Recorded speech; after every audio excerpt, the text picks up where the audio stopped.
about to join Don Neuen, co-host of Cowboy Logic Radio, and Denise Simon, host of the Denise Simon Experience, for a weekly situation report, or SITREP. 18 hours a day, Denise Simon lives her life as an Intel Analyst. 18 hours a day, Don Neuen lives his life in the world of rock and roll. 1 hour each day, Neuen receives a daily SITREP from Simon. Welcome to the Drive Time Situation Report. Fasten your seatbelt. You are now in Don Neuen's car, and he is calling in for his SITREP.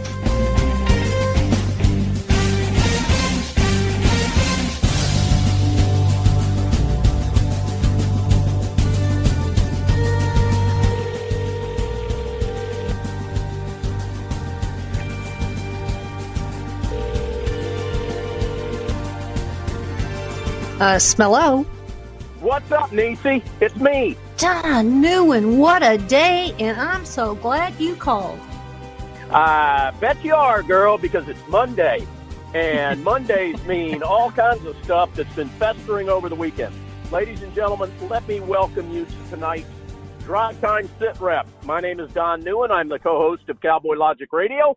And on the other end of this confab, you've got the stellar Denise Simon, coming to you from Central Florida, hunkered in her bunkered. Now, most of you have listened to this show before. You know I'm coming to you from inside my vehicle, driving home after a pretty grueling day at the office. Well, I've got some good news for everybody. All of you are riding in a new car. How about that, Denise? Woohoo! That's right. And I'm going to tell you something. You know, Donna and I are, while we believe very much so in made in America and buying American, when it comes to our passenger vehicles, we are diehard Camry fans and a Camry family. Well, I got rid of my 2014 Camry, Denise, and I picked up a beautiful 2019. Yippee skippy. There's all kinds of cool stuff on this car that I'll tell you when we're not on the air. But one of them that I really like, because you know I live out in the country, is that my high beams automatically turn on and turn off. Like if I've got oncoming traffic, maybe a guy that's 100 yards down the road that's coming toward me, my high beams automatically shut off and go to normal beam. Yeah. And then when I pass him, they go back up to high beam. How's that for cool? That's cool. Pretty cool, among other features. But let's get after it, because you're right. It's been a busy day, but I've been grueling away in the world of rock and roll. And I, outside of what's his name, the convict, the ex-con testifying in front of Congress, what was his name? John Dean. I really don't know what happened today. And so I'm going to need you to bring me up to speed. So let's timestamp the show and whatever you want to talk about, let's get after it. Well, it is 8:59 p.m. Eastern on the 10th day of June in the year of our Lord, 2019. Awesome. So for any liberals that are listening, that's June 10th, right? Yes. The 10th of June. June 10 days 10th. After the beginning the 1st. of June. Right. Right. Hey, you know, we got to keep it simple for the libs that are listening. I don't think we have any libs listening, but I don't know. I've got them hitting me in social media that they've been listening to shows. Okay. They may not agree with us, but we've got their ear. Okay. All right. So what happened today, Niecy? Well, we know that Nadler wanted to bring in something, have a hearing necessarily titled Lessons Learned from the Mueller report. So I actually wrote about that last week, and that the hearing would start today. So there was quite the panel of lawyers. Only one conservative lawyer, Mr. Malcolm from the Heritage Institute. All the rest of them were liberal lawyers, and one that had been disbarred, known as John Dean. Now, this hearing was nothing more than all the Democrats asking questions so they could get some new talking points as they go forward. You know, they're not going to do an impeachment, but they want talking points that they can continue to use them and then spread them over to the 24 plus Democrat candidates running for president in 2020. So this is what you do if you have zero platform, right? Well, yeah. So I mean, I started listening to this thing, and I was like, okay, well, I understand this lawyer and I understand that lawyer, so I know what kind of answers they're going to give. And then, you know, I listened to some conservative Republican congressmen, people that are on the House Judiciary Committee. And then as I got deeper into this thing, I said, this is a gesture. This is, it's almost like a play that's happening on Broadway in New York, because everybody was acting, including the Republicans. But for the Democrats, they're taking what their answers were with the panel, and that's going to be the new script going all the way into the general election in 2020. But I so know that the chairman just really didn't want to call on some of these Republicans. And one of them was Congressman Matt Gaetz of Florida. The other was Congressman Jim Jordan of Ohio. But the one that started it off was Congressman Louis Gohmert. Louis. It was so epic that I just said, I can't even believe how he went after, and I would say judiciously so, because, you know, Gohmert was a judge and he is a lawyer, but really minimized all things John Dean. So it's a 6-minute exchange that nobody can miss. So what we're going to do is we're going to play this 6 minutes for you. So here we go. You've got the audio? I got the audio, baby. So here we go. That's something. Hold on. I think that's something we've never done on the SITREP. No. All right, there you go, ladies and gentlemen. First time. There's a first. An audio clip on the Drive Time SITREP. There you go. All right, so cue it up.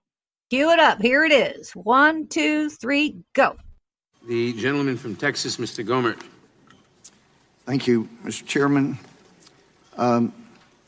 It's unusual to have the majority fail to properly give the basis for expertise of one of its own witnesses. But, Mr. Dean, you've got a lot more qualifications in this area than they actually provided in the introduction. Back when New York Times was more accurate, they reported that in your case, John Sirica, the judge, read the formal charges regarding the conspiracy to thwart the investigation, and he read as follows, that you were suborning perjury, giving false statements and concealing evidence in the trial before Judge Sirica last winter of the men arrested in the break-in, offering clemency to the defendants, paying to keep the arrested men silent, asking the Federal Bureau of Investigation for information, attempting to get the CIA to provide money for the payments. In furtherance of the conspiracy, Judge Sirica continued reading, Dean had committed 6 specific overt acts on or about June 27, 1972, he directed G. Gordon Liddy to tell Howard Hunt to leave the United States. He asked General Vernon Walters, the deputy director of the CIA, whether the CIA could use covert funds to pay the bail and salary those involved in the Watergate break-in. He had asked the president's former private attorney, Herbert Kalmbach, to raise funds with which to make the payments to the Watergate defendants. He had met with Jeb Stuart Magruder on the campaign staff to help Magruder prepare false, deceptive, and misleading testimony to give the grand jury. He had asked John Caulfield to offer executive clemency to James McCord, another of the original defendants, and he had asked L. Patrick Gray, former acting director of the FBI, for reports of information gained in the investigation break-in. We've heard different reports from different people involved. Magruder ended up saying, after different versions, that you're the one that ordered the break-in of the Watergate headquarters, and I see you shaking your head, but did you ever order or convey an order to break into the Democratic headquarters at Watergate Hotel? First of all, on your description of my pleading guilty. Yeah, that came from the New York Times. You can take it up with them. Right. But did you ever order? May I explain before I answer? Well, you can either answer the question or not. I'd be happy to answer your question. Please. The question is, did I ever Did you order or yes, ever convey the order to break into the Democratic headquarters? No. All right, thank you. And I know in fact, I have no evidence that anybody at the White House. Look, I've only got 5 minutes, and the chairman's not as liberal with us as he is with the Democrats. But for those who are not familiar with the statements here, in his last civil suit, Mr. Dean said, "It could be that I misspoke myself. It's either a misstatement or an incomplete transcription, highly possible. I just misspoke myself. We were trying to paint with the broadest brush we could. I may be not artfully stating here. Maybe it was imposing hindsight on events. That is a less than accurate description," talking about what he had said previously.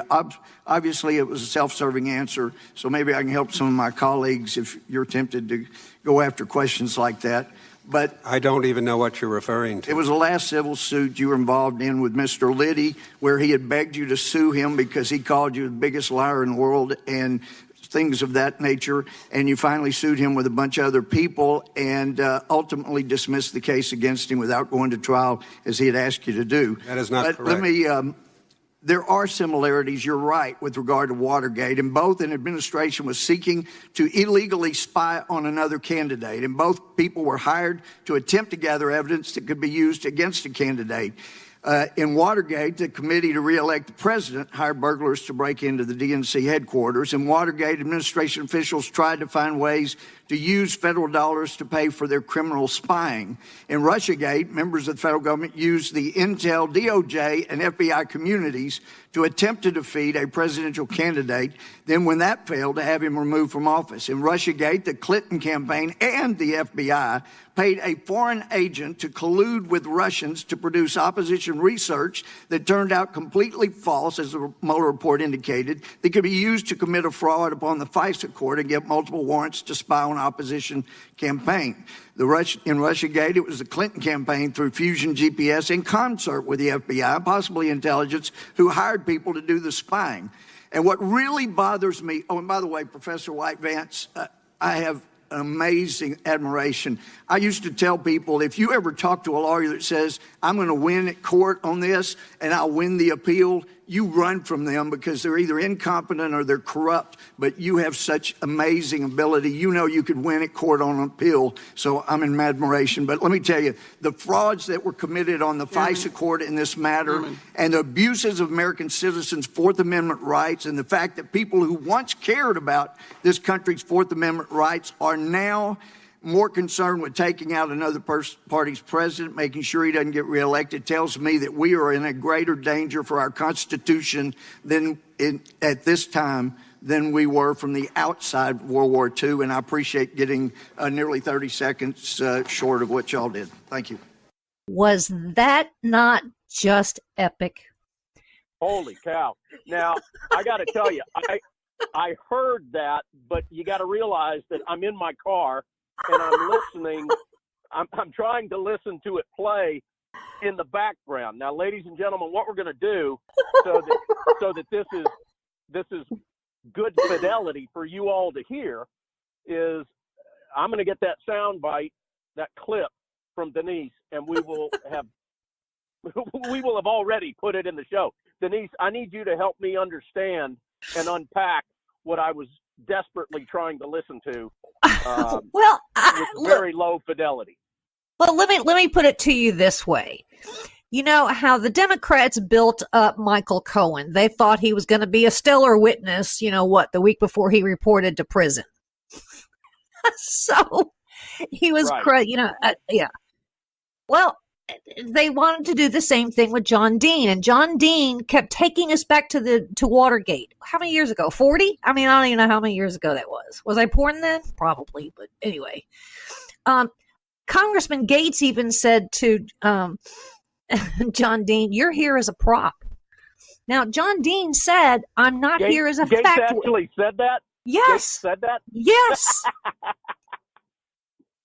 Did John Dean twitch and blink erratically? No, I think he's probably somewhat medicated in his old age, but he kept taking us back and comparing today's world, the Trump operation, to Watergate. Now, he was the one that concocted the entire cover up of Watergate.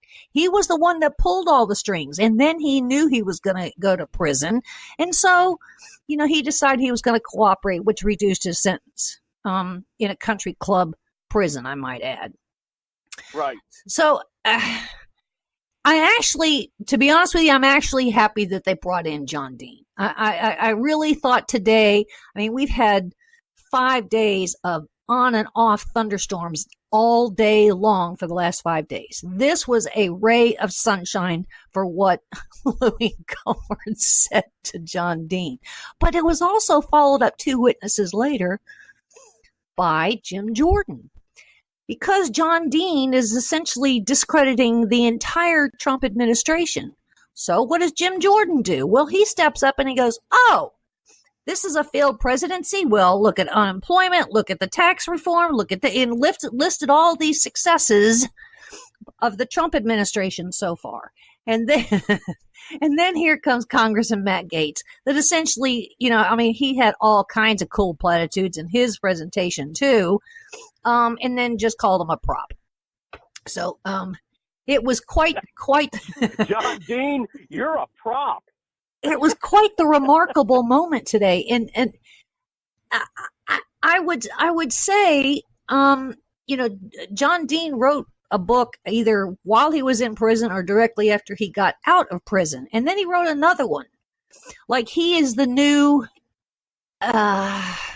expert source on good governance and good fidelity to the law and all of these things. So he had a coming to Jesus to the, Lady Liberty and to law enforcement. Give me a break. Well, clearly CNN and MSNBC or whoever has hired him. Oh, well, that was another one because I think it was Matt Gaetz that said, hey, dude, how much did you make on your book? Or the second one? Well, I really don't know. Really? You don't know how much? Was it over $1 million? No. So it was something less than $1 million? Yeah, I think so. He doesn't know? Right. Okay. Well, how much did CNN pay you for all of the times that you appeared on there? Well, I really don't know that either. What? So I would say he still stinks as a lawyer, even though he's been disbarred. You still went through law school, and you were a lawyer in the Nixon White House. And he doesn't know how much he got paid by a publisher or by a TV cable network? Right. Well, let me ask you this, was he under oath for this? I think they were all under oath. I signed up or signed in probably, 5 or 6 minutes after the whole thing started. I did not read he may have perjured himself. Well, it doesn't, there was nothing to factual. He said, I am not here as a fact witness. All he is there is, hey, I did the cover up, so I know what a cover up looks like. And Donald Trump did a cover up. That from a discredited convict, disbarred lawyer. And then then John Dean wanted to take all these exceptions with what Louis Gohmert was saying in that presentation. And then Louis Gohmert says, hey, this came from the New York Times. I'm just quoting from them. So you take it up with the New York Times if you don't like what I'm saying here. That part I heard. Where he referenced the Times. Yeah. What else? Because again, on my end, the fidelity was rough. Okay. Just for the sake of me. Listen, he virtually just went through a real fast history of John Dean.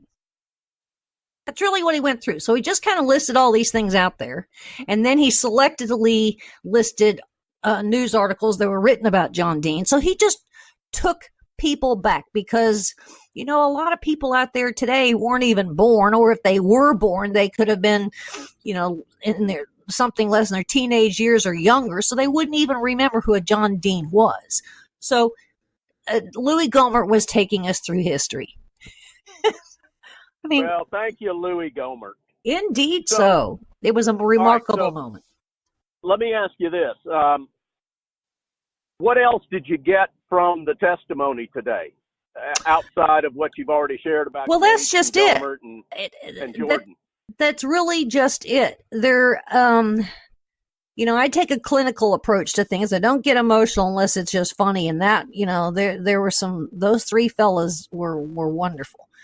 But how you can have a panel of lawyers, even one that's been disbarred, but how you can have a panel of lawyers, 3 or 4 of them, and they all have a different take on the law, separation of power, and the legal authorities of a sitting president. It's remarkable that we can still have some debates over this after all of these years of our existence of having a president. It's just stunning to me. Especially when the Constitution is relatively clear in almost every word that it says, given the fact that it was written with such simplicity. Well, by design. We have a 400-page Mueller report. So you've got 4 lawyers that are sitting there who have all read the same text. Nobody's got any, and a lot of people kept saying, do you have additional information that's not in this report that you can make some of these statements, legal statements to these lawyers? So, they all had the same report, and essentially there were 4 different takeaways. So we're not lawyers out here. What are we supposed to do? Who were the other lawyers that were on the panel? Oh, I don't know. Somebody, Mr. Malcolm from the Heritage Foundation, Vance, who's some lady who was I think that was her name. She was a law professor or someplace. And then some other lady didn't get a lot of questions. Of course, Mr. Malcolm didn't get a lot of questions either, the poor lonely guy from the Heritage Foundation. And then what was he, the token conservative? Yeah. You have to make it. So it was essentially 3-1. Which that in itself should be questioned, should it not? Well, whatever. But okay. I go back to the entire Kavanaugh thing. Because remember, we had days of protests in locations. And they mobilized all these different factions. And then we had headlines. And then they were going into buildings on the Hill, walking up and down the hallways of Congress.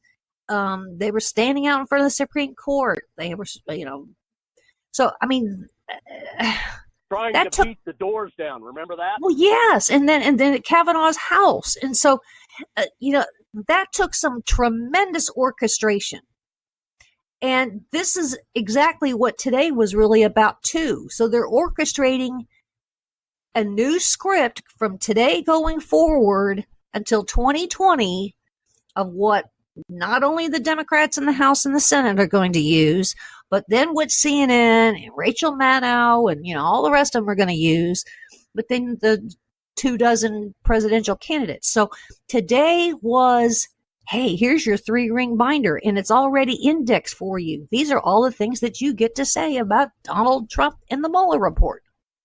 Remarkable. Isn't it pathetic that they have to go to like an ex-con disbarred lawyer to get their talking points because their message as liberals and progressives is so pathetic that they can't even speak for themselves on any type of an agenda or a platform? Well, and what they're doing is they're saying now we've gone to legal experts. So what they're doing is saying that the Mueller report means nothing. It means nothing. Well, let's hope that what means something is a dump of declassified documents that's going to show these people for truly what they are. Ladies and gentlemen, you're listening to the Drive Time SITREP with Denise Simon. My name is Don Neuen. We're going to have to take a quick break.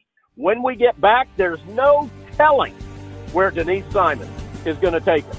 You're listening to the Drive Time SITREP.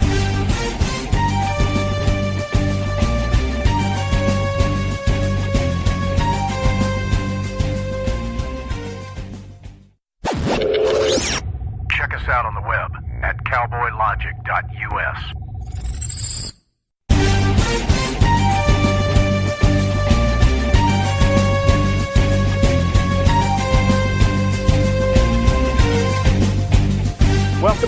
Drive Time SITREP, ladies and gentlemen. My name is Don Neuen. I am the co-host of Cowboy Logic Radio. On the other end of this conversation, you've got Denise Simon, the host of the Denise Simon Experience. Both of these shows you can listen to, well, Cowboy Logic Radio, you can check it out on Tuesday night on whatever station you're listening to the Drive Time SITREP on, and the Denise Simon Experience Thursday nights, again, on whatever station or network you're listening to this show on. All right, Denise, you've got a big, long segment this time because we don't have any audio clips to play, I'm assuming. So where are you going to take us Well, next? let's kind of continue this a little bit because the Department of Justice came to an accommodation today, apparently with the Honorable Gerald Nadler, about what evidence that they would turn over in support of the Mueller report. Okay. So what's quite fascinating is there's also a 3-page letter. And the 3-page letter is signed by Stephen Boyd, the Assistant Attorney General. The copy also went to Doug Collins, Congressman Doug Collins, who's the ranking member. And this is because Nadler sent a letter over to the Department of Justice and wanted to know what John Durham was doing. Okay. So the Department of Justice responded. I wonder why he would be concerned about that. Well, interestingly enough. And so they're doing this review. And not only about the declassification of certain documents, not all of them, because they are going to prevent unwarranted disclosure of sensitive sources, methods, techniques, and materials where such partners harm U.S. national security interests or compromise the ability of U.S. government agencies to conduct their important work to protect the American people. But next paragraph. During the review, Mr. Durham will continue to serve as U.S. Attorney for the District of Connecticut. The review is being conducted primarily in the Washington, D.C. area by Mr. Durham and a number of U.S. attorneys, office personnel, and other department employees. The department has made existing office space in Washington available for this work. Mr. Durham's review will be funded out of the U.S. attorney's salaries and expenses appropriations. So essentially, Durham now is yet, I would say, another Mueller, wouldn't you?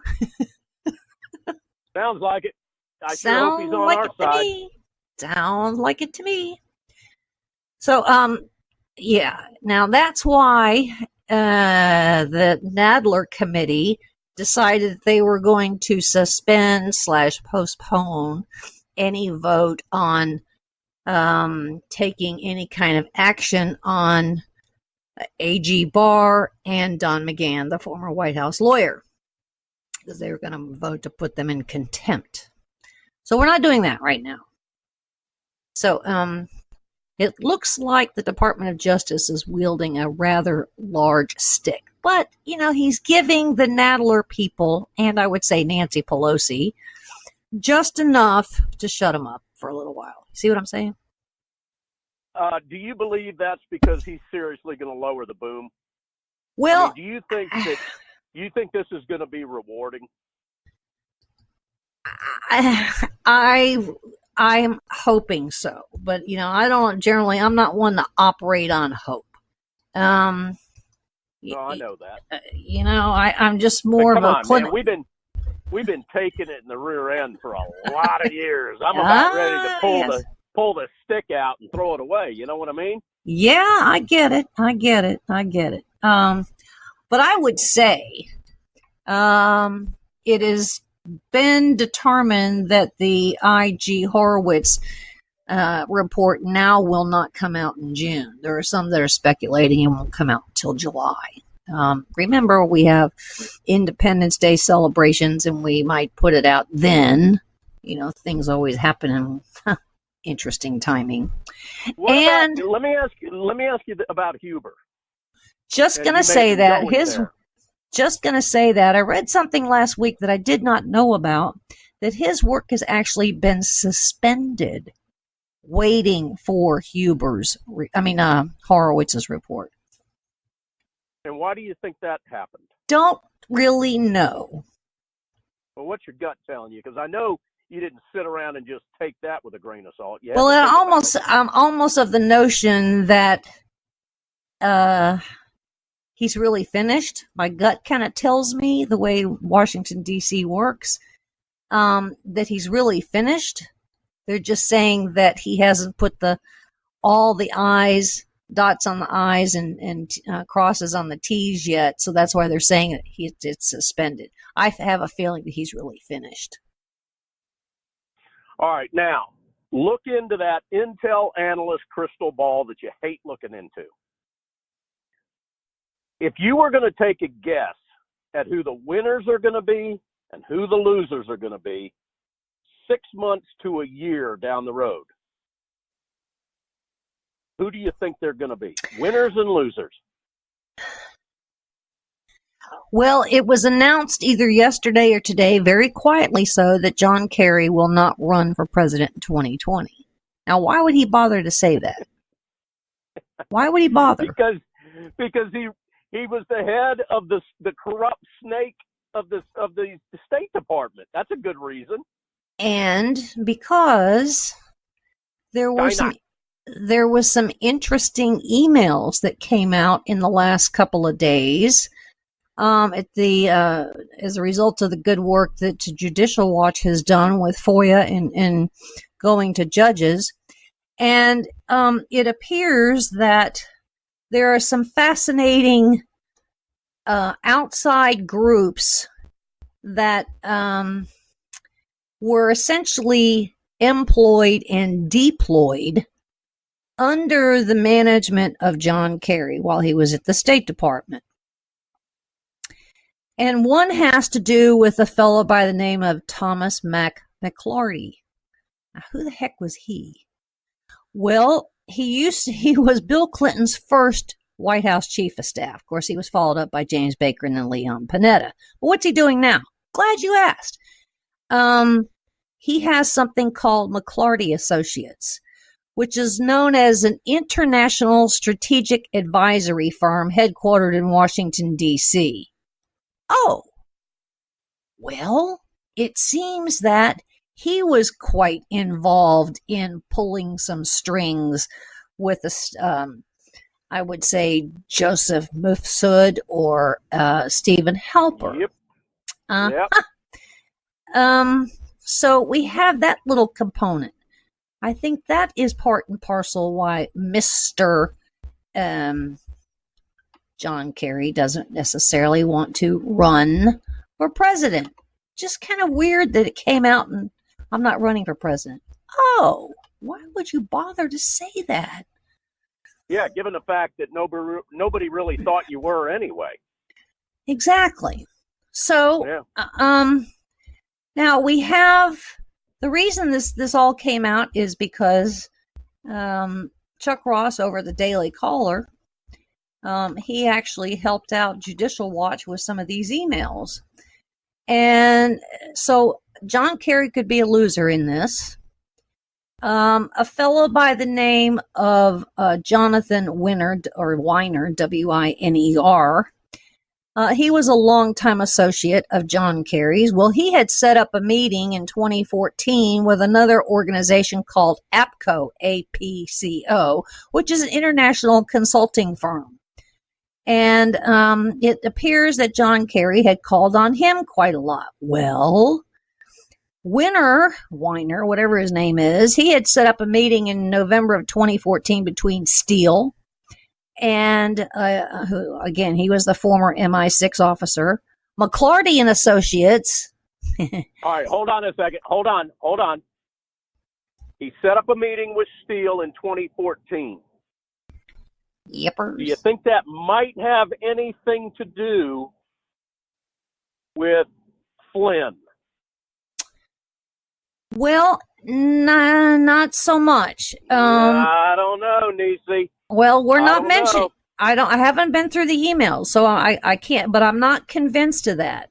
However, Winter gave Steele and his business partner, Christopher Burrows, advice on how to handle a dispute in Mongolia that involved the International Monetary Fund and the World Bank. But also, he was the interlocutor, if you will, of passing information from Steele to the State Department. Ongoing. Oh, yeah. Okay? Ongoing. Right, how long do we know he was doing that? I mean, does that run up until well into 2016? Well, it does, because he also set up the meeting for Steele to meet with Catherine Kavalek, the one that took the notes. Yes. Yep.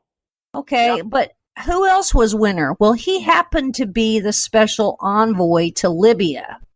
Now, that one's particularly interesting because I've written before about the other dossiers. There's more than one dossier. Correct. And the other dossier, at least one other dossier, had to do with Sidney Blumenthal and my little buddy, who I've been just watching very carefully in all of this, and that is Cody Shearer. And Cody Shearer, we know, going all the way back to Benghazi, that's how long this nonsense has been going on. So I would say your losers are going to be Weiner, McClarty, John Kerry, Sidney Blumenthal, Cody Shearer, and I don't know. Move over to the CIA too. Come on. Oh, you mean Give me to some CIA. what? You mean to Brennan? Yep. Well, but see, here's the other fascinating thing. I believe that Cody Shearer was a Brennan. Well, Tyler Drumheller. Have you heard that name in a while? Yep. Okay. No, I haven't heard it in a while, but I've heard it. Okay, but Tyler Drumheller was former CIA. And I believe that Brennan called on Tyler Drumheller, who called on Cody Shearer, who called on Sidney Blumenthal at the behest of one Hillary Clinton. Because they already had history with each other.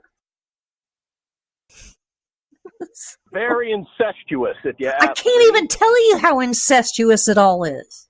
In fact, let me tell you how incestuous things really are. Hillary announced over the weekend, I think, that her brother died. Correct. Well, did you know that his first wife was Barbara Boxer's daughter? I did know that. Yes, I did. There's incestuism. Is that a word? Incestuism? Let's keep it with incestuous. Jesus. Yep. Well, I got to tell you, and I say this every damn week on the SITREP, I am so waiting for the House of Cards to fall. I don't care whether it's Democrats or Republicans. I don't either. I'm gonna get a whole lot more satisfaction out of watching progressives and socialists and communists and Marxists fall than I am any conservatives. But I don't see any conservatives doing any of this stuff. I just went through, as did you and all of our beloved listeners, 675 days or whatever it was, and millions of dollars in subpoenas and whatnot, grand jury testimony, and I didn't see any conservatives being brought to the surface on this stuff. Well, the orchestration, this whole theater came first on Trump. We just happened to see the matter of the orchestration in theater on Kavanaugh before we actually saw it all play out on Trump. So I just need to remind the listeners out there, you got to understand there is we call a deep state people inside government, but I don't care about deep state inside government. I care about deep state outside of government. Sidney Blumenthal is not in government. Cody Shearer is not in government. Glenn Simpson is not in our government. Christopher Steele is not in our government. Weiner is no longer in our government. We have all of these others that I just mentioned too. When it comes to this cat at APCO Worldwide, I mean, these people have left government, but I would argue that they're still operatives. And that's what's the scary part about it. Now, we know, here's a big question. We know that we keep hearing this, that we cannot prosecute or indict a sitting president. Has anybody asked the question, what are we waiting for on Obama? Because all roads are leading back to the Chicago way in the Obama White House, aren't they? Most certainly. And but nobody's going to ask that question. No. They have to protect the precious. And he has been ridiculously quiet, hasn't he? Oh, yeah. So now you know why Biden doesn't even want Obama's endorsement. Because that would mean that the media would go after Obama and start asking him some questions. So Obama probably told Biden, hey, you go do what you want. You want to run for president, you go run for president. Leave me the hell out of it. That's why. Of course. I'm going on the record as I have before. I think that the wheels of this entire thing started with Mike Flynn. I think they started with Flynn. I think it had to do with the primarily the Iran deal, which is going to implement Obama, or is going to bring Obama and Kerry along with Hillary Clinton into this whole mix. I think when all of this comes to fruition, we're going to notice that this really started in hyper speed with Mike Flynn.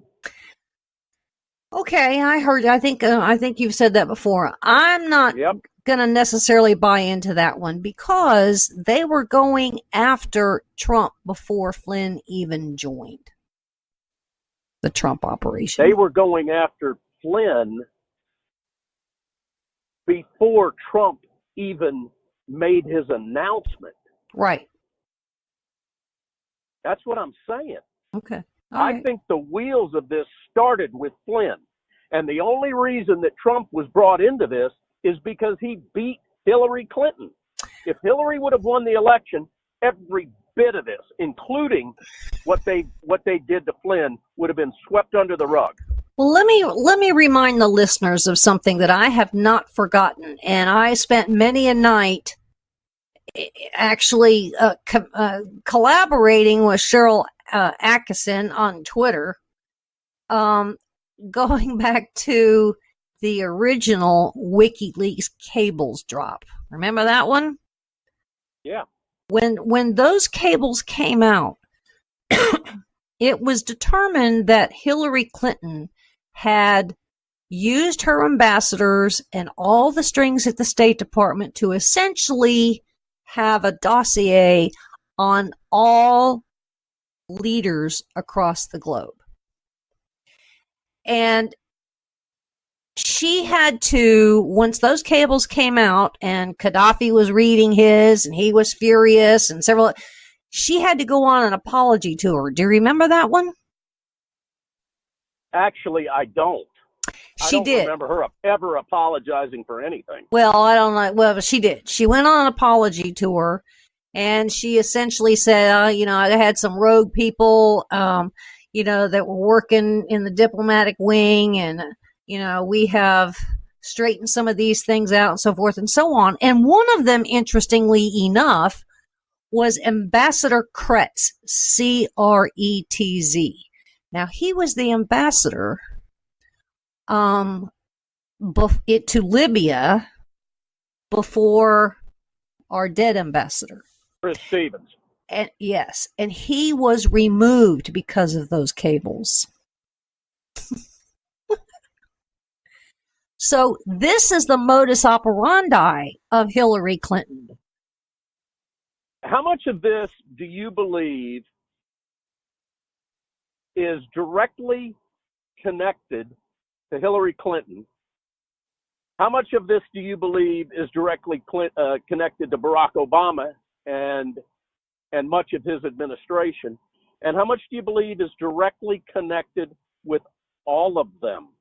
Because I'm telling you, I think that actually Trump was an afterthought in all of this.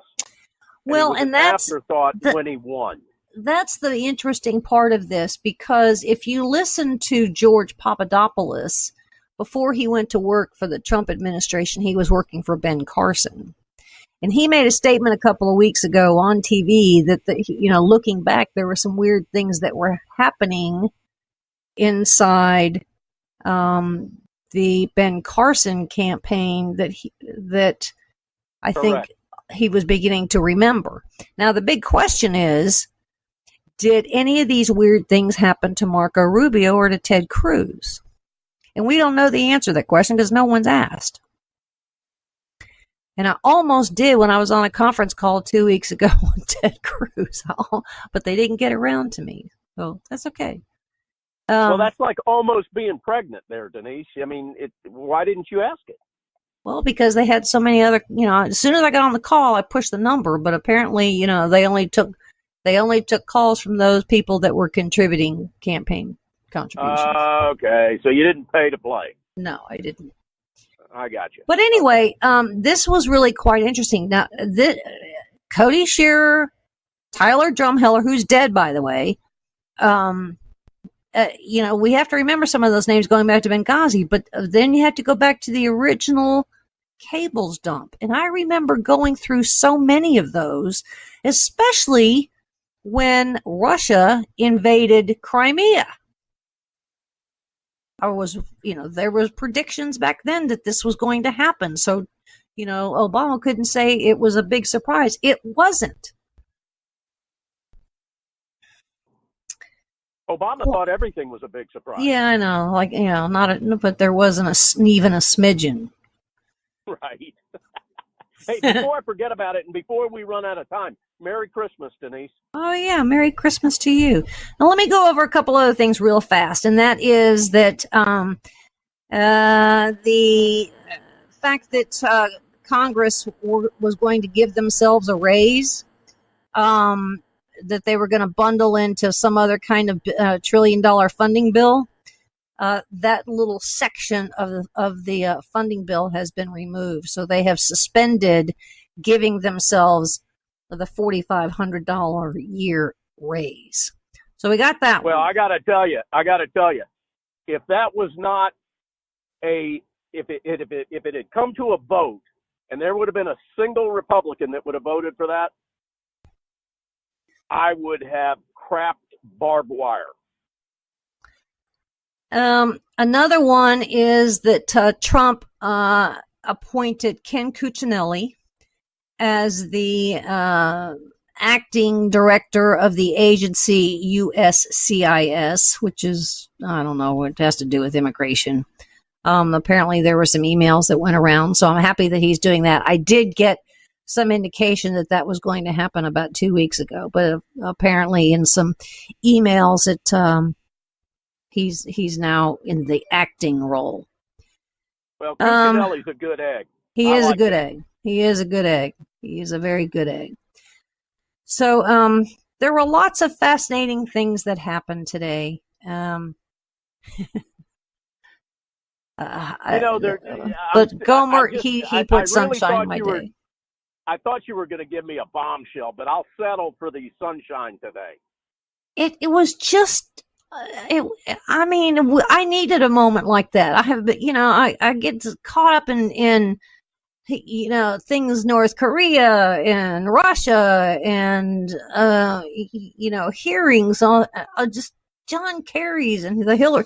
But this one I needed. It was kind of like Jim Jordan, Matt Gaetz, and Louis Gohmert, God bless them. It was almost like getting a shot of adrenaline, like a B12 shot. It was. Well, we need it. We need it. All right, let me check real quick. We got about 2 minutes left, Denise. I want to tell everybody about your website, and then I want to find out, while I'm doing that, get your guest list up for this coming Thursday show so you can tell everybody who you got. Ladies and gentlemen, check out Denise's personal website, founderscode.com. If you go to that website, you can stick your email address in her, little email box that she's got there. She doesn't sell your information. All she does is add you to her distribution list, and you end up getting all of her posts whenever she makes them. I got 1 or 2 today. And here's the beauty of Denise's website.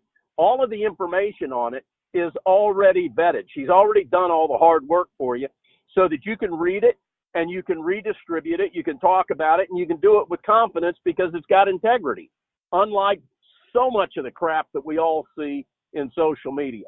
Founders Code, and that's the word founder with an S, more than one founder, founderscode, CODE.com. All right, Denise, on your show this coming Thursday, who are your guests? Well, I had Mary Margaret Olahan from the Daily Caller, and she had done an article about the coordination of Hollywood threatening to leave the state of Georgia as a filming hub. I had Jason Piccolo, who is a former Border Patrol agent and went on to be Department of Homeland Security investigator and whistleblower. And then I had Ryan Young from the Competitive Enterprise Institute railing against putting tariffs on Mexico. I didn't like that either. So it was really quite the conversation with those three. Jason, he did a double segment. So I was going to say, how unusual for you to do 3 guests instead of 4. Yeah. Somebody had to go a double segment with you. So yeah, he had a lot to say. He had a lot to say. Well, good. Ladies and gentlemen, Thursday night, usually 9 p.m., sometimes 10 p.m., depending on what station you're listening to it. Catch the Denise Simon Experience. It's stellar talk radio. All right, Nisi, we got to go home. Ladies and gentlemen, we appreciate the fact that you've devoted an hour to this radio show. We take your time very seriously, but we've got to go. Denise, until next week, please say goodbye. Thanks for being with us, and God bless America.